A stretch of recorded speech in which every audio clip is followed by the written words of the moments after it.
राज्याच्या अनेक भागामध्ये मुसळधार पाऊस पडतोय. काय आव्हान आहे?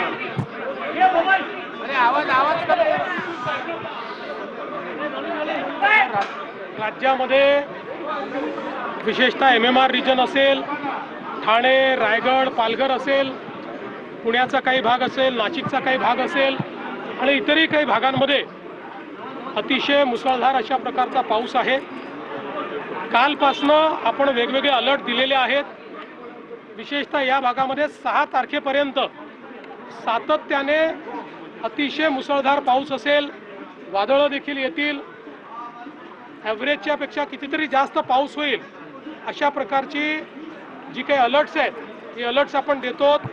त्या भागातल्या नागरिकांना देखील आपण सातत्याने दर 3 तासांनी SMS देखील पाठवतो. वेगवेगळ्या प्रकारचे अलर्ट्स देखील आपण देतो आहोत. आज अनेक ठिकाणी शाळांना आपण सुट्टी दिली आहे. लोकांना आपण विनंती केलेली आहे की प्रवास टाळता आला तर तो टाळला पाहिजे, जेणेकरून आता ज्या प्रकारे पाऊस आणि ज्या प्रकारचं वादळ आहे त्याच्यामुळे काही अपघात त्या ठिकाणी होऊ नयेत या दृष्टीने त्याचा देखील अलर्ट आपण दिलेला आहे. NDRF, SDRF आणि आपत्ती व्यवस्थापन कक्ष प्रत्येक गोष्टीवर नजर ठेवून आहे. ज्या ज्या ठिकाणी अडचणी तयार होत आहेत त्या ठिकाणी अडचणी दूर करण्याचा प्रयत्न चाललेला आहे.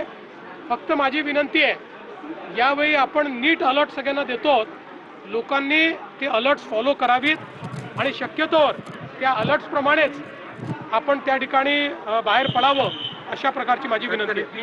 खड्डे मोठ्या प्रमाणात पडले आणि त्यावर आता खूप सोशल मीडियावर असं आहे, कनेक्टिंग लिंकवर जिथे कनेक्टर आहे तिथे 2 त्या ठिकाणी खड्डे आहेत, पण पूर्ण कनेक्टिंग लिंकवर खड्डे पडले आहेत वगैरे हे योग्य नाही आहे.